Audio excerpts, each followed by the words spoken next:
Welcome everybody to the Orlando Sentinel Editorial Board interview with the Republican candidate, Osceola Sheriff, Representative Donnie Martinez, who is a business executive with a broad array of industries and also extensive community service.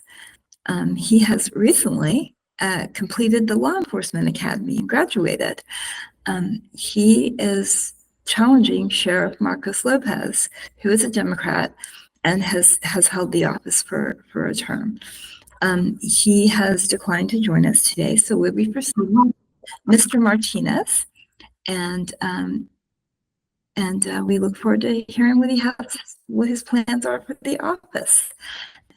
One of the greatest challenges that every sheriff faces is recruiting and training officers for both law enforcement and the jail.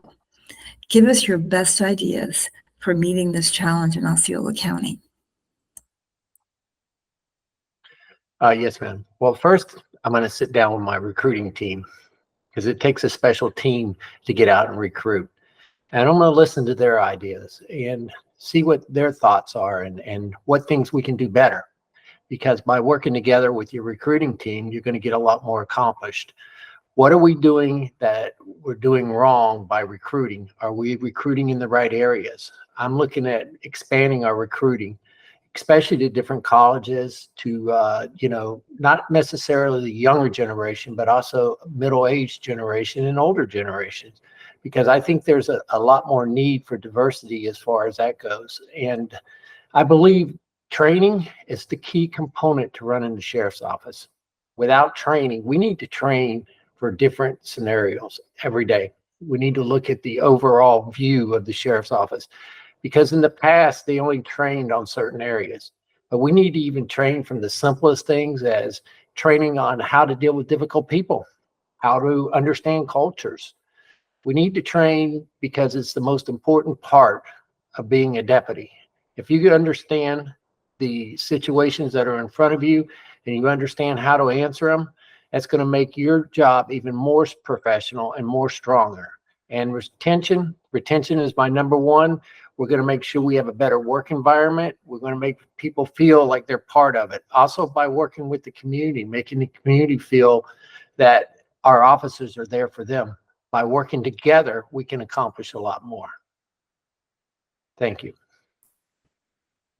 Thank you. Wanted to wrench over to a more unfortunate part of the job. In the event of a deputy-involved shooting, who do you believe should conduct the investigation, and what parameters should be set to ensure the inquiry is fair and thorough? Well, first of all, that's FDLE. They will investigate the involved shooting, because what happens is we need a third party. We don't need to be doing it internally, because then it becomes problems. We need to make sure we're transparent to the people as well as to the victim and to their families. We need to make sure that everybody's aware of what took place, and it needs to be done by a third party. It should never be done in-house when it comes to deputy-involved shootings. And we also need to look at different ways of being able to de-escalate, because de-escalate training is going to be most important part of the future of policing, because we need to understand why people get to this position and how can we stop it from getting this close to where somebody needs to get shot. We need to make sure that we uphold the law, but as well understand where these people are coming from, and making sure that we, protect our deputies as well as our citizens. But again, we're in a mental health issue right now where there's a lot of mental health issues, and we need to be able to identify those. But if you pull a weapon on a deputy, there's going to be no other choice. But if you are looking at a way out, we should look at things differently. But when it comes to deputy involved shootings, it should be done by a third party. It should never be done internally. Thank you. Okay, well, actually, why don't I jump in really quickly, because you had addressed mental health, and that is an issue that different sheriffs across Florida have handled differently. what specifically would you like to expand the way deputy interact with That's a great question. individuals who crisis? And then I wanted to also ask, are there any other sheriffs that are dealing with this differently that you would like to adopt ideas from? The great question. Well, first of all, mental health, there's a variety of mental health issues. It's not based on one thing or another. We need to look at the different types of training. We also need to engage in this training. We need to have different types of mental health issues brought in, and where our deputies are there to ask questions and understand what type of mental health they're dealing with. And not necessarily, be masters at this, but if they are taught the simple basics to how to identify, they can de-escalate, how to talk to people, how to calm them down, how to make sure that they feel safe, because when they get to a point, they don't feel they've lost reality. But we need to make sure that we bring them back to reality. We put effort, but we also need to look at the variety of training, because we need to get the professionals in there that know about mental health issues, how to identify them, what type of mental health issue, because it's not just one, it's different types. So we need to address that first and foremost. Second, the other sheriffs throughout the state, I've noticed some will engage in it, some will not, but we have to embrace it. Mental health is a growing issue throughout the state. We need to embrace it, and we need to take action on it. And what can we do better to better ourselves? Because we are serving the community. And a lot of this mental health, we need to look at how we can de-escalate it without people getting hurt, and how to be able to identify the different types of mental health that are out there. If we can do this, we can save a lot more lives. It's all about saving lives. It's also about training and ongoing training, especially when it comes to mental health. Thank you. Thank you so much. I wanted to follow with one more question that speaks to an issue that has been very much notable with the current sheriff and the now suspended state attorney Monique Worrell. He's accused her, by way of Governor DeSantis, of significant dereliction of duty. Do you believe that the charges that have been leveled against her are fair? Here again, I don't have a lot of information on that to make a decision based right now. I understand that, yes, the governor did suspend her, but it's under his powers. And if a sheriff is not telling the truth, then we have a problem in the sheriff's office, because we need to be transparent with the people. If we can't tell the truth from the top, then we have a problem down throughout the whole force. We need to look at what they're addressing and what they're saying, because if it's not true, it needs to be investigated. And here again, the governor has his own power to suspend. I don't know what information was provided to the governor, nor did I read anything about it. I'm just basing my opinion on, we should always be transparent and tell the truth no matter what, whether it hurts us or doesn't hurt us. But what it does is we can learn from the truth. So thank you so much. If I could follow up on that with one more question. Should you be elected, as you are aware, the current state attorney who is filling in, Andrew Bain, and Ms. Worrell are in a contest for who will be the state attorney going forward. Regardless, actually, of which one is elected, how would you manage the relationship between the sheriff's office and the state attorney's office going forward? First, I would like to be able to engage with the state attorney's office. Reach out to them, let them know we're extending an olive branch. We want to rebuild forces here. If we're doing something that's not correct, and if we're not doing our paperwork correctly, if we're not doing our investigation correctly, I wish that the state attorney's office would be more open to communicating back into, because it's going to be our job to communicate with each other, to make our deputies better. And it's all about making the deputies better and making sure the deputies are trained and they're doing the right paperwork and making sure that the criminals aren't walking away because there's no information because we didn't do it properly. We need to make sure that the state attorney, we're working alongside the state attorney and doing what it takes to put criminals away, because that's our job. We have to work together. We need to reach out and say, hey, we're open. If we're doing something wrong, please reach out to the sheriff. Let me know so we can fix this problem, so we can work together to move forward and making sure that we're doing the right thing and giving you the right paperwork. Thank you. Thank you. I had a question on a slightly different topic. Would you require all deputies to wear body cams while on duty and equip all vehicles with cameras as well? And on that same topic, what, if any, discipline should a deputy face for violations with the camera? Yes, I feel that all deputies should have a camera on because it's transparency. Believe it or not, the cameras are going to show both sides of the story. And what I believe is the jury being able to see both sides of the story. Because if a person isn't being cooperative and the cameras are rolling, then again, if the deputy is being uncooperative, we need to look at both situations. We need to address it. It's a great training tool. If we're doing something wrong, we need to look at it as, okay, I see what we're doing wrong. Let's address this so it doesn't happen again. We need to use these cameras to be transparent. We need to make sure that the sheriff's office is held accountable. We hold ourselves higher in accountability than anyone else. We need to be the professionals here. And it also shows the true picture from both sides. And there's policies that I'm assuming that are already in place at the sheriff's office to address not using cameras. If there isn't any policies, there will be policies, because I am pro camera. I rather have the cameras out there so they can protect our deputies, but also give the true picture to the jury. Because with the cameras, they're going to give a true picture of what actually happened. And that's what people need to see, the true picture. Thank you. Just to follow up on that, do you think that Osceola County should extend the same requirements to correctional officers who are in contact with inmates? On that,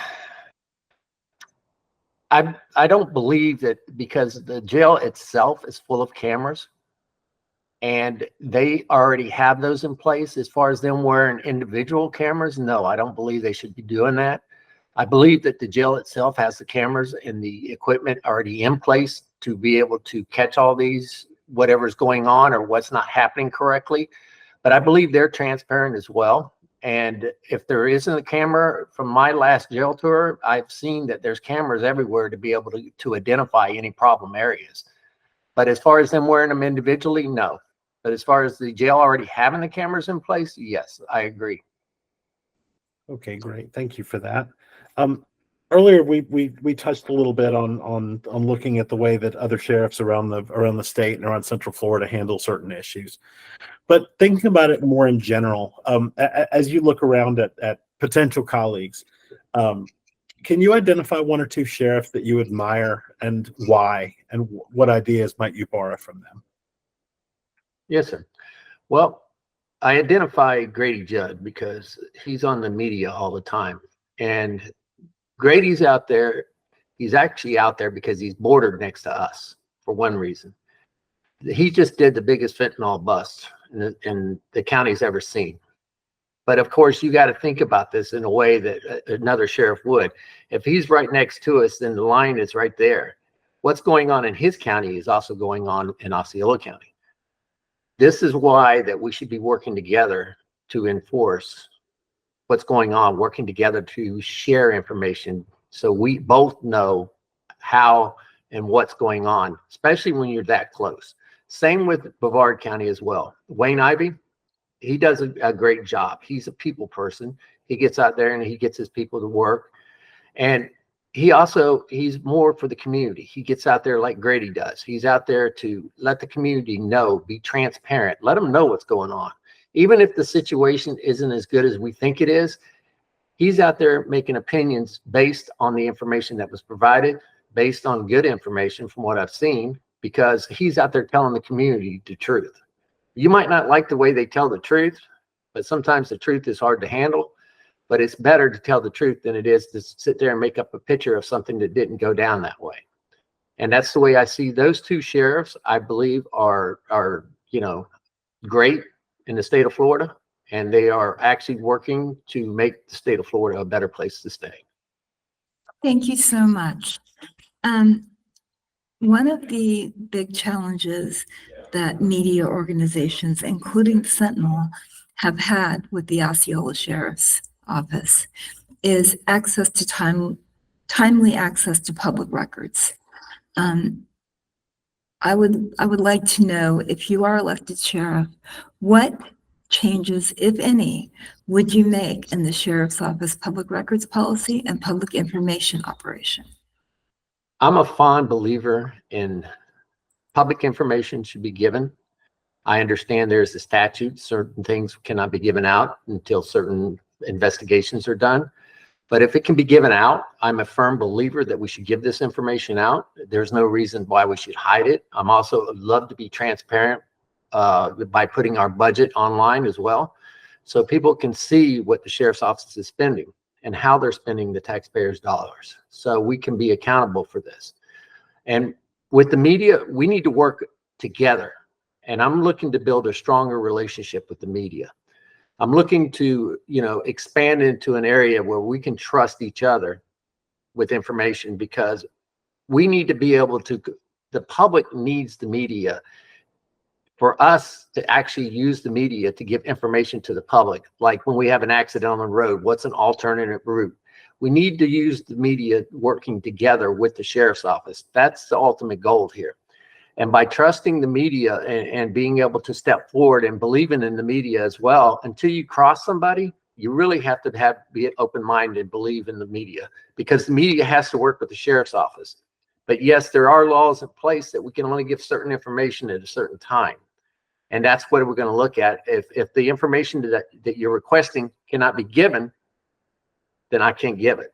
But I will tell you one thing: if the information is, and the first and foremost is, if something happens, I want to make sure that the community understands that it's not a public risk. So I will be communicating with the media, and I will be communicating with the media on your needs and whatever you need, because I want to work a relationship together to build a stronger Osceola County. And with the media, we can build a stronger Osceola County. Thank you. Thank you. And I wanted to ask, you mentioned, that you've reviewed the budget, and it's a big one. Are there any places that you see specifically where you would shift resources to another priority? And how would you accomplish that? Yes, I have reviewed the budget, and there's a couple of places right now we need to shift some funds over to. And right now it's going to be recruiting. Right now, the sheriff's office itself needs to be fully staffed before we can move forward. Second is going to be training. I'm a very big opponent on training. I want to make sure that our deputies are trained for different types of situations. Even our school resource officers, I want to be able to reach out and making sure that those guys train together, because in crisis situations, we need everybody to be the top of their game. When they go there, they need to work together as a team. And that's the most important part. But without training on different varieties of things, then we're not going to be the best we can be. So yes, my biggest component is to reallocate funding to training. And also I want to be able to bring funding into as well for the reserves, or not reserves, but for the technology, because technology is growing and we need to use technology to save lives as well as our deputies' lives. And there's a lot of technology out there that's coming, but we also need to use it to help fight crime. Thank you. Thank you. And we are coming close to the end of the time that we promised you we would have you done by, but you let us cover much more ground than we would have otherwise, with really, really concise answers. We appreciate that. I did want to ask you to give us a closing statement in just a minute. But before we get to that, I would like to remind everybody that the Orlando Sentinel will be endorsing in this race, but we always ask our readers to not just rely on our recommendations. Mr. Martinez and Sheriff Lopez both have active social media presences. You can read about the record of the Sheriff's Office to date on our website and our excellent news coverage. And so there was a lot of other information out there. We'd urge Osceola County voters to take a good look at both candidates and make up their mind as to which person they think would best represent their values and priorities as Osceola County Sheriff. And with that, we'd like to go ahead and remind people also that voting ends November 5th. You will have opportunities for early voting and vote by mail before then. But to have a say, you have to turn out. And with that, we'd like to ask Mr. Martinez to give us a 2-minute pitch as to why voters should turn out and vote for him. Well, thank you. First, I'd like to say thank you to you guys for taking the time out to interview me today. I appreciate that. So the people of Osceola County will understand what direction I'm heading. I'm looking for your vote come November 5th. I'm looking to bring a change to Osceola County, and I strongly believe Osceola County deserves better. And I strongly believe in Osceola County because I know Osceola County is a growing community, but also I understand that with technology, training, our deputies are going to be better than they were before. I believe you're going to like the strong presence of our deputies when we get out and we start engaging in the community, because we want to understand the cultures. We want to make sure they understand the cultures as well. If we understand the culture, we understand the person. We understand how to deal with certain situations. And this is what it all falls back on, is how we treat our people and how we treat civilians and the voters of Osceola County and the people that live in Osceola County, because they are the most important part of our job, because we protect and serve the citizens of Osceola County. And as sheriff, I want to make sure that you always have an open voice. You'll be able to call me, or you'll be able to get a hold of me, because I'm here to listen. I'm going to open my ears and I'm going to start listening to the citizens of Osceola County. If we'd have done this 30 years ago, we wouldn't be in the situation we are now. I'm going to make sure that I listen to every complaint, and every complaint will be looked into. But also, we want to make sure that we work together to resolve crime. It's not a one-person shop. We work together as a community, because that's what Osceola County is about, working together as a community. Thank you again, and I hope to win your vote come November 5th. Thank you so much. We really appreciate you taking the time to meet with us.